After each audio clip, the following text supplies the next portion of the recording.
Chers amis et lecteurs du Méridional, bonjour. Nous avons le plaisir de recevoir aujourd'hui, en même temps, c'est assez rare pour le souligner, Bernard Marty, président de l'UMI 13 plus UMI PACA Corse, et Frédéric Jean-Jean, secrétaire général de l'UMI 13. Je vous rappelle que l'UMI est l'Union pour les industries des métiers de restauration et de l'hôtellerie. Bernard Marty et Frédéric Jean-Jean, bonjour. Merci d'être aujourd'hui avec le Méridional. Alors, je voudrais démarrer, Bernard Marty, président de l'UMI 13 plus PACA Corse, sur finalement une clause de revoyure. Il nous semble que le gouvernement nous avait donné une date, le 15 février, pour une énième clause de revoyure avec les professionnels de la restauration. Qu'en est-il? Est-ce que vous avez revu le gouvernement? Non, écoutez, pour l'heure, aucun rendez-vous n'a été pris avec le gouvernement, ni n'a lieu avec le gouvernement. La clause de revoyure n'existe pas. Il n'y a pas une clause de revoyure, mais ça sous-entend y compris que nous ne voyons pas le bout du tunnel, parce qu'on n'a plus aucune communication du gouvernement sur l'éventuelle réouverture des commerces du CHRD, café, hôtel, restaurant, discothèque. Donc, aucun échange en ce moment. Cette clause n'a pas eu lieu. Je crois également savoir, président Marty, que vous avez fait une demande officielle au préfet des Bouches-du-Rhône pour qu'au moins les terrasses puissent être utilisées. Où en êtes-vous? Bien, au vu de ce qui se passe dans la rue, où les gens mangent agglutinés sur des bancs, sur des trottoirs, enfin un peu partout dans la rue, on a considéré qu'il était moins dangereux de manger à la terrasse d'un café, d'une brasserie, d'un restaurant. Et donc, nous avons demandé au préfet la réouverture des terrasses pour pouvoir, y compris, réamorcer la pompe économique et créer les conditions d'avoir des relations humaines dans nos villes, dans nos campagnes, dans nos stations de ski, enfin partout, quoi. Et à l'heure où nous parlons, et ça fait 2 mois que j'ai posé cette question, qu'elle a été relayée par la majorité, l'ensemble des membres de l'UMI, eh bien, aucune réponse feine d'en recevoir.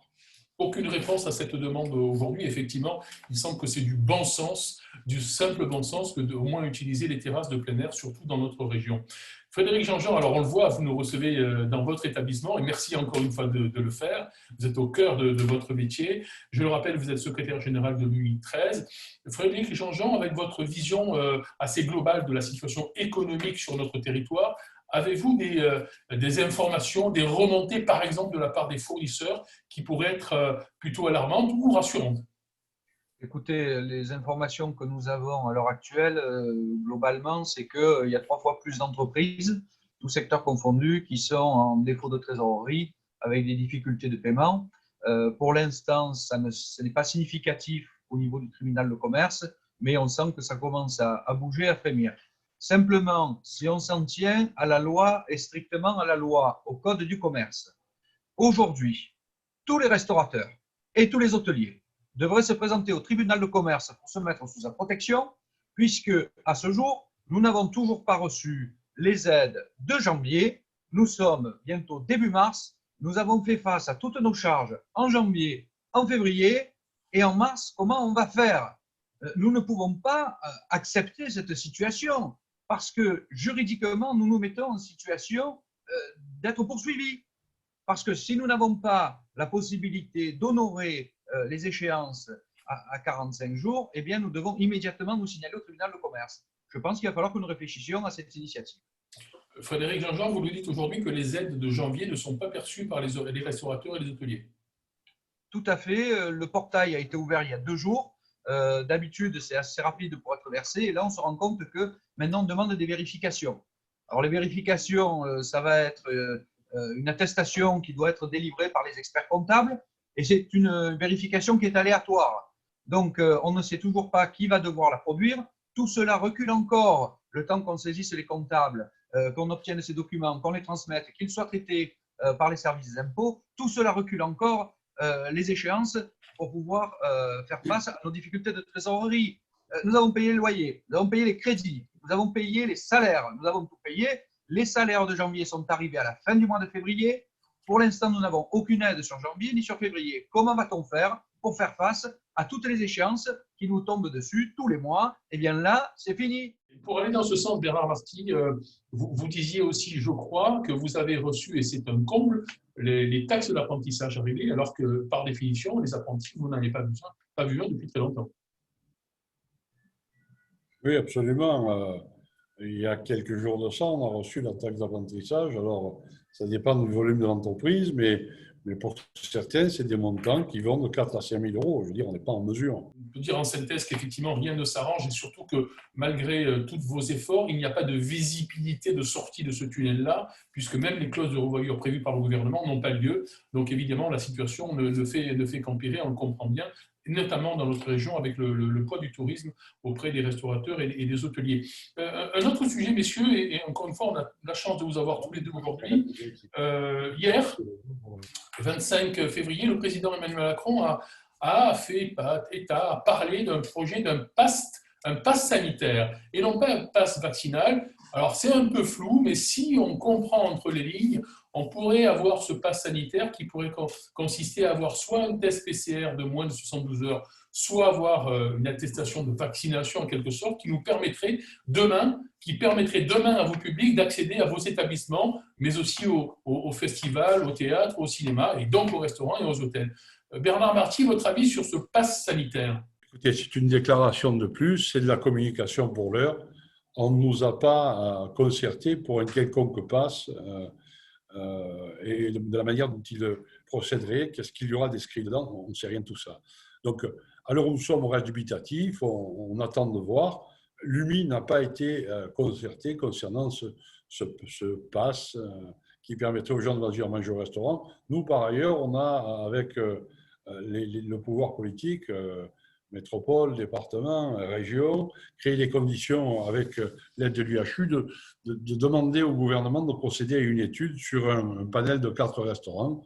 À l'heure où je vous parle, le gouvernement est saisi depuis le 24. Aucune réponse pour l'heure. Donc, nous aussi, on a des choses à expérimenter. On aimerait bien être entendu et on ne voudrait pas que de manière systématique, ce soit le gouvernement qui nous explique comment on doit vivre, comment on doit travailler et comment on doit faire pour rouvrir nos restaurants. Même à Marseille, les gens réfléchissent. Je veux dire, il n'y a pas qu'un seul lieu où on réfléchit. Partout, on réfléchit dans la France et à Marseille aussi.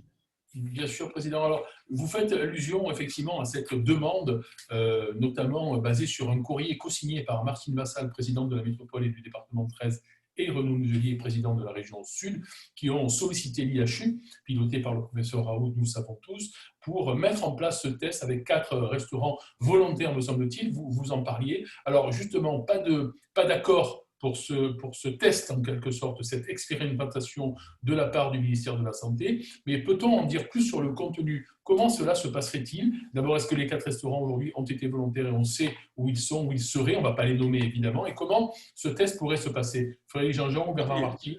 Bernard Marty. Ce test pourrait se passer en grandeur réelle, c'est-à-dire en recevant des clients après qu'on ait fait la publicité de l'ouverture de ces restaurants. Le choix des restaurants n'est pas fait, enfin, l'UMI propose des restaurants avec la contrainte suivante que les restaurants soient différents. Par exemple, un restaurant d'hôtel, une brasserie, un restaurant gastronomique ou une pizzeria, puisqu'il y aura 4 restaurants, pour qu'il y ait de la diversité et qu'on puisse procéder à cet examen avec un panel et un éventail de restaurants comme on les rencontre tous les jours dans nos villes. Absolument, pour que ceci soit le plus aléatoire et global possible. Frédéric Jean-Jean, on parle de tests salivaires dans le cadre de cette expérimentation. C'est bien cela? Tout à fait. C'est quelque chose qui apparaît de plus en plus et qui est beaucoup moins confortable que le test traditionnel par la narine, et ce qui permettrait effectivement aux clients de venir quand on sait l'inconfort que cela provoque, c'est-à-dire que l'on mouche pendant quelques minutes, et bien, ça permettrait par un test salivaire effectivement de pouvoir passer rapidement à table et de ne pas passer 10 minutes à se moucher auparavant.